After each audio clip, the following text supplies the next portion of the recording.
Don't let this guy fool you. Hi again, this is Kassem, a Palestinian, and I just saw this video. And I want to clarify that yes, we do keep rocks inside the Aqsa Mosque. And yes, we do attack the Israeli police. And yes, we do call for fighting Israel. So, wait, are we terrorists or are we not?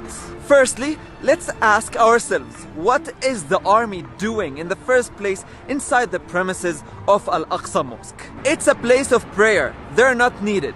But the reason they are inside is to protect the settlers who are trying to invade the premises of Al-Aqsa Mosque for the sole reason of provoking the Muslims who are praying.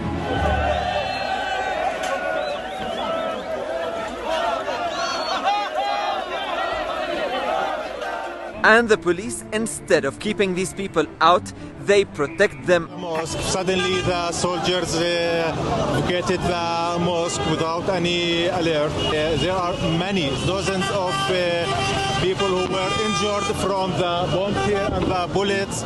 That's usually how clashes start with the army. It's not random. And all of this, the clashes and the invasions of the settlers to Al-Aqsa Mosque, is part of a bigger issue, which is Sheikh Jarrah neighborhood.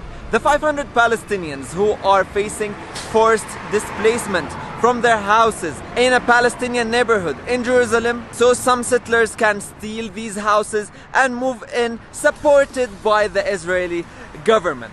Jacob, you know this is not your house. Yes, but if I go, you don't go back. So what's the problem? What are you yelling at me? I didn't do this. I didn't do this. But It's easy to yell at me, but I didn't do this. you are stealing my house.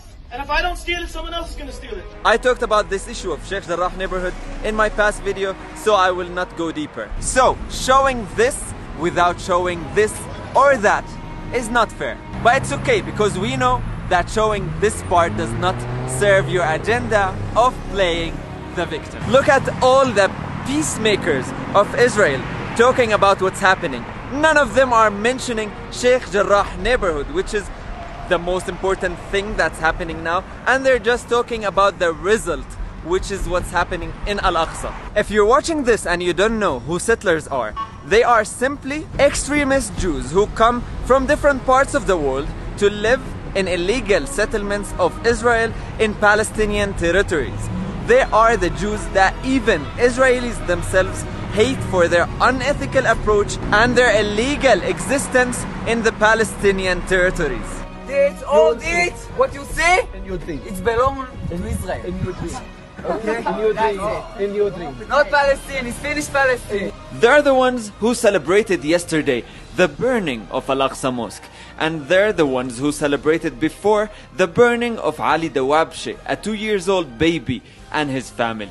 And that's what Israel wants, putting these settlers in Palestinian places so the Palestinians feel the urge to move from their houses, which is never gonna happen because we know that this is our land. For example, just today, this happened, and after the settler ran over the Palestinian man, you know what happened? The police came to protect him. Whereas if it was a Palestinian running over an Israeli citizen, he would have been shot on the spot. And it did happen a few times before. And when you go to Israeli media, that terrorist was labeled the innocent victim of the radical Palestinians. So when Palestinians go to pray in Al-Aqsa Mosque, they keep rocks with them inside the mosque in case they got attacked, and they got attacked. And they use the rocks to protect themselves from the weapons and bombs of the Israeli army, because that's the only weapon we have.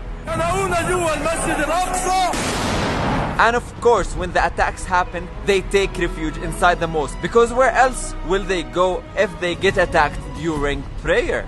And yes, we do try our best to document this and this and this, because in Al-Aqsa even journalists are targeted, and we need to document what we can.